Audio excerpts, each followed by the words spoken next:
देश के रक्षा मंत्री राजनाथ सिंह जब जम्मू कश्मीर में चुनावी प्रचार करने पहुंचे तो वहां पीओके वालों के लिए सीधा उन्होंने कह दिया कि झोला उठाकर आप भारत चले आओ। और साथ ही साथ उन्होंने पूरी तरीके से न्योता दे दिया, कहा कि जहां भारत के जम्मू कश्मीर में विकास हो रहा है, अलग अलग डेवलपमेंट प्रोजेक्ट चल रहे हैं, वहीं पीओके में लोग परेशान हैं, तो क्या उन्हें डायरेक्टली झोला उठाकर भारत आ जाना चाहिए। अभिषेक सर, जहाँ तक राजनाथ सिंह के बयान की बात है, सीधा वो कह रहा है कि पीओके वाले डायरेक्टली आप चले आओ और यहाँ पे भारत में डेवलपमेंट अलग ही लेवल पर होने वाला है। देखिए, राजनाथ सिंह के बयान को दो तीन तरीके से समझना होगा हम लोगों को। मैं पीओके के लोगों से कहना चाहता हूं, पाकिस्तान के लोग आपको फॉरेनर मानते हैं, आपको विदेशी मानते हैं, लेकिन भारत के लोग आपको विदेशी नहीं मानते हैं। पीओके के लोगों को हम अपना मानते हैं। आइए हमारे साथ आइए। सबसे पहली बात तो वो चुनावी रैली में गए थे, तो चुनावी रैली में जब गए, बडगाम में जब उन्होंने रैली की, जो जगह आपने बताई, तो बडगाम में जब वो बोल रहे थे तो उनके कहने का मतलब ये था, पहला मतलब ये था कि आप जम्मू कश्मीर में बीजेपी को चुनाव जितवाइए, यहाँ हम लोग इतना विकास कर देंगे कि पीओके वाले खुद झोला उठाकर यहाँ आ जाएंगे। वो खुद कहने लगेंगे पाकिस्तान से तंग आ चुके हैं। ये पहला मतलब हो सकता है। दूसरा मतलब जब हम समझने की कोशिश कर रहे थे तो ये लगा कि वो पीओके वालों को सीधा निमंत्रण दे रहे थे कि आप लोग यहाँ आइए, रहिए, क्योंकि पाकिस्तानी आपको विदेशी मानते हैं। वो जो एरिया है वो पाकिस्तान के लोग जो हैं, पाकिस्तान की सरकार जो है वो उसको विदेशी क्षेत्र मानती है। अब आप समझिए कि अगर विदेशी क्षेत्र मान रहे हैं, वहाँ अपना राष्ट्रपति, अपना प्रधानमंत्री, अपना विधानसभा, अपना हाई कोर्ट, अपना सुप्रीम कोर्ट, पीओके के पास सब कुछ है, तो फिर राजनाथ सिंह का ये बयान बिल्कुल सही है। और कोर्ट में बाकायदा एडमिट भी किया है, हम उस पर आएंगे। कोर्ट में इन लोगों ने कहा भी था कि ये विदेशी क्षेत्र है। तो राजनाथ सिंह के कहने का मतलब ये था, मुझे लगता है, कि वो चुनावी रैली में जो बात बोल रहे थे, और पहले गृह मंत्री अमित शाह भी कह चुके हैं पीओके हमारा था, हम लेकर रहेंगे। लेकिन आप चुनावी दृष्टिकोण से देखें तो ये बात वो जम्मू कश्मीर में इसी बात को लेकर कह रहे थे कि बीजेपी की सरकार बनवाइए, हम लोग यहाँ इतना विकास कर देंगे। क्योंकि एक तरफ कांग्रेस भी कह रही है कि 370 हम वापस ले आएंगे, तो ये ठीक उल्टा है। आप सियासत का खेल समझिए। एक तरफ कह रहे हैं बीजेपी वाले कि हम पीओके भी ला देंगे, और एक तरफ ये कह रहे हैं कि हम कश्मीर को उसी दौर में ले जाएंगे जो पुराने दौर में हालात थे। जी हाँ, बिल्कुल सही कहा आपने। अगर हम बात करें पाकिस्तान की, तो इस्लामाबाद हाई कोर्ट में वहाँ की सरकार ने खुद माना था कि जो पीओके है वो उनका क्षेत्र नहीं है, वो फॉरेन लैंड है, विदेशी सरजमी है जिसको पाकिस्तान ने ले रखा है। और जहाँ तक राजनाथ सिंह ये कह रहे हैं कि पीओके वाले आ जाए, तो क्या इससे नई समस्या शुरू नहीं होगी? क्योंकि बीजेपी सीए को लाई, उस पर इतना ज़्यादा बवाल हुआ भारत में, उसके बाद सीए लाने के बाद अगर पीओके वाले को भारत में बुलाएंगे ये लोग, तो साथ ही साथ हिंदू और मुस्लिम का जो सीए को लेकर विवाद है वो नहीं बढ़ जाएगा? नहीं, सीए लाने का तो मकसद ये था, प्रचारित अलग तरीके से किया गया कि हिंदू आएंगे, बाकी लोग आएंगे, मुस्लिम नहीं आएंगे। अब पीओके में तो सारी आबादी है, और बात वही है कि आप जब किसी को अपना कहते हैं तो क्या जाति क्या धर्म। पीओके में हिंदू मुस्लिम सब लोग हैं, और फिर वहाँ जाति धर्म देखने वाली बात नहीं है। आखिर हिंदुस्तान में भी तो 20 करोड़ 22 करोड़ मुसलमान रह रहे हैं ना। हिंदुस्तान तो ऐसा कभी नहीं कहता पाकिस्तान की तरह कि हमारे यहाँ मुस्लिम लोग रहेंगे या हिंदू लोग रहेंगे। पाकिस्तान तो धर्म के आधार पर बटा था, लेकिन हिंदुस्तान तो उस वक्त भी ये कह रहा था कि बाकी लोग जिनको वहाँ नहीं जाना यहाँ रहेंगे। तो पीओके से लोग आएंगे तो समस्या बाकी चीज़ों की हो सकती है, क्योंकि उनका भी तो अपना लैंड है ना। आप पीओके के लोगों को बुलाएंगे तो पीओके बाद में पीओके का लैंड भी आपका ही होगा। ये तो बात मतलब कागज़ों पे और पहले से तय है। अगर पाकिस्तान वो धोखा नहीं करता, साल 1947 में वो उसके कबीलाई ट्रक से घुसकर कश्मीर में नहीं घुसते, और उसके बाद नेहरू शायद यूएन नहीं जाते, तो ये हालात पैदा नहीं होते। मुझे नहीं लगता कि वो यूएन में अगर मसला, कई बार मुझे आपने सुना होगा कई नेता ऐसा बोल चुके हैं कि अगर यूएन में मसला नहीं जाता तो पीओके आज भारत का होता, हम लोगों को 2025, 2027 या फिर बाद के किसी भी साल का इंतजार ना करना पड़ता।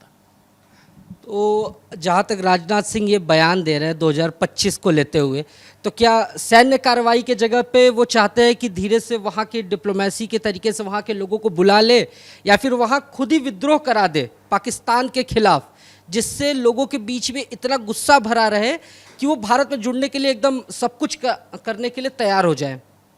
नहीं, कोई भी सरकार मुझे नहीं लगता इस लेवल पे करवाती है। मैं आपको देखकर एक चीज़ बताता हूँ, जो 2025 की बात हम लोग कर रहे हैं, वो 25 की बात राजनाथ सिंह ने तो देखिए की नहीं है। तो फिर सवाल ये है कि 25 तक क्यों? तो एक ज्योतिष हैं रुद्र प्रताप, वो ट्वीट करके बाकायदा लिखते हैं, वो तारीख बताते हैं कि अप्रैल 2025 से सितंबर 2025 तक पीओके जो है वो भारत का हिस्सा हो जाएगा, क्योंकि कुछ ग्रह नक्षत्र ऐसे बन रहे हैं कि भारत का जो भूमि है, भारत की जो भूमि है उसके विस्तार की संभावना है। अब इसका मतलब ये होता है, उन्होंने कई ऐसी भविष्यवाणियां की जिस पर कई तरह की बातें हुई और कई बातें सही साबित हुई। अब ये होगा क्यों, हो क्यों सकता है, आप ये भी समझिए। पीओके के हालात अभी देखिए, आप जिसका जिक्र कर रहे थे, जो आप बता रहे थे कि इस्लामाबाद कोर्ट में इन लोगों ने एडमिट किया है बाकायदा कि पीओके विदेशी लैंड है, ये वहाँ के लोगों के साथ बर्ताव कैसा कर रहा है, मैं एक 30 सेकंड में बताने की कोशिश करता हूँ। पीओके के एक कवि और पत्रकार हैं अहमद फरहाद शाह। 15 मई को वो आवास से गायब होते हैं, 29 मई को खैबर पख्तूनवा से पकड़े जाते हैं। उन पर धारा लगाई जाती है आतंकवाद की। उनकी पत्नी इस्लामाबाद हाईकोर्ट जाती है, तब जज वहाँ से कहते हैं कि इनको लेकर आओ, पेशी करो, क्योंकि संविधान में एक धारा ये है कि अगर आपको कोई बंदी बना ले, ऐसे ही पुलिस हो, सेना हो, कोई भी हो, तो आपको पेश करना पड़ेगा अदालत के सामने। तब एडिशनल जो अटॉर्नी जनरल थे वहाँ के, वो ये बात बोलते हैं कि पीओके विदेशी क्षेत्र है जिसका अपना कोर्ट, अपना संविधान है। तो जिसके जवाब में जज ये भी पूछते हैं कि अगर उनका अपना कोर्ट, अपना संविधान है, तो पाकिस्तान की सेना वहाँ क्या कर रही है? और ये सवाल बिल्कुल जायज़ था। 257 आपका जो संविधान का अनुच्छेद है, जिस पाकिस्तान को बनाने में, अपना संविधान बनाने में 2 दशक लग गए। हम लोग 1947 में आज़ाद हुए और उसके बाद हमारे यहाँ संविधान लागू हो गया 1950 में। इनको संविधान बनाने में 2 दशक लग गए, उसके बाद ये लोग संविधान में ये बात लिख नहीं पाए। तो मुझे लगता है कि कई सारे लूपहोल जैसे 370 में थे, और वो लूपहोल कई बार कांग्रेस सरकार नहीं पकड़ पाई या पकड़ना नहीं चाहिए, वो उनका मसला था। तो वैसे ही कई लूपहोल पीओके को लेकर हैं और उनका इस्तेमाल सरकार करेगी। सरकार कभी भी आधिकारिक स्तर पर विद्रोह कहीं नहीं करवाती है, और न ही भारत का कभी शुरुआत से ऐसा रवैया रहा है। पाकिस्तान के लोग खुद इस बात से तंग हैं कि आखिर उनके ही इलाके को, अभी जो बलूचिस्तान में हो रहा है, वो ये कह रहे हैं कि हमारे ही इलाके का संसाधन आप इस्तेमाल कर रहे हैं और हम ही लोगों को फ़ायदा नहीं मिल रहा है। फ़ायदा किसको मिल रहा है? लाहौर, इस्लामाबाद वालों को, पंजाब वालों को। तो आखिर इसका फ़ायदा उनको कब मिलेगा? वो इसी बात से नाराज़ है। राजनाथ सिंह ने बुलावे के लिए तो कह दिया, और भारत में सब लोग चाहते भी हैं कि पीओके उनका हिस्सा बन जाए, पीओके के लोग जो परेशान हैं वो लोग भारत में भी आ जाए। लेकिन जैसे कि लोकसभा चुनाव हुआ या फिर बाकी राज्यों के चुनाव होने वाले, हर जगह सबसे बड़ा मुद्दा बेरोजगारी बना। तो क्या इतनी बड़ी आबादी जब भारत में आएगी तो क्या रोजगार उनके लिए कहाँ से उत्पन्न होगा? क्योंकि अभी जो मौजूदा हालात है उसमें बेरोजगार लोगों की संख्या बढ़ती ही जा रही है, क्योंकि हमारी आबादी यहाँ तक पहुँच गई, लगभग 145 करोड़ से ज़्यादा की हमारी आबादी हो रही है। और अगर हम उनको भी ले लें तो हम लगभग 150 करोड़ को क्रॉस करेंगे। तो अगर 150 करोड़ में अगर 5% जो अभी केंद्र सरकार के आंकड़े हैं इसके हिसाब से भी चले तो लगभग 7.5 करोड़ अभी बेरोजगार है।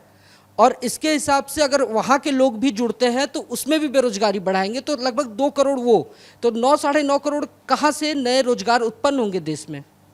नहीं, रोजगार का मसला, अब आप एक बात समझिए कि पाकिस्तान में जो लोग हैं, पीओके के जो लोग हैं, उनको वहाँ क्या मिल रहा है। आप इसको ऐसे समझिए, रोजगार मिलना, महंगाई बढ़ना, देश पे बर्डन बढ़ना, वो अलग मसला है। उसका ऐसा तो नहीं है कि राजनाथ सिंह ने अगर कह दिया कि आप उठाकर चले आइए तो वो चले आएंगे। अगर ऐसा ही होता तो अब तक कई पीओके के लोग यहाँ हिंदुस्तान में होते, आधा पीओके खाली हो चुका होता। रोजगार का मसला सरकार के स्तर पर सोल्व होना है। रोजगार का मसला बड़ा है, जो बाकी तमाम चीज़ें चल रही है, रोजगार के मसले पर ध्यान देना होगा सरकार को। लेकिन आप ये सोचिए कि आपका ही एक इलाका किसी और के पास है, और अगर वो वापस आ रहा है आप किसी भी तरीके से, तो आप इन मसलों को, हो सकता है विपक्ष उठाए, हो सकता है वो तमाम बातें करे, लेकिन जब अखंड भारत का सपना साकार हो रहा हो तो मुझे नहीं लगता है कि ये मसले, जो छोटे छोटे मसले हैं, इन बातों पे भी वो होना चाहिए कि मतलब आपको पीओके मिल रहा हो तो आप इन बातों को करके, इस तरीके की बात तो पाकिस्तान करेगा मुझे लगता है। बाकी दुनिया के तमाम मुल्क करेंगे कि आपके यहाँ की आबादी तो पहले से ही इतनी ज़्यादा है, आखिर जो पीओके भारत का हिस्सा था वो हिंदुस्तान में आए तो इसका स्वागत ही होना चाहिए। तो जहाँ तक राजनाथ सिंह के बयान की बात है, 2025 तक भारत में पीओके के जुड़ने की बात है, इस पे तमाम मुद्दों पर हमने चर्चा की। और इस पर आपकी क्या राय है? अपनी राय कमेंट बॉक्स में जरूर बताएं।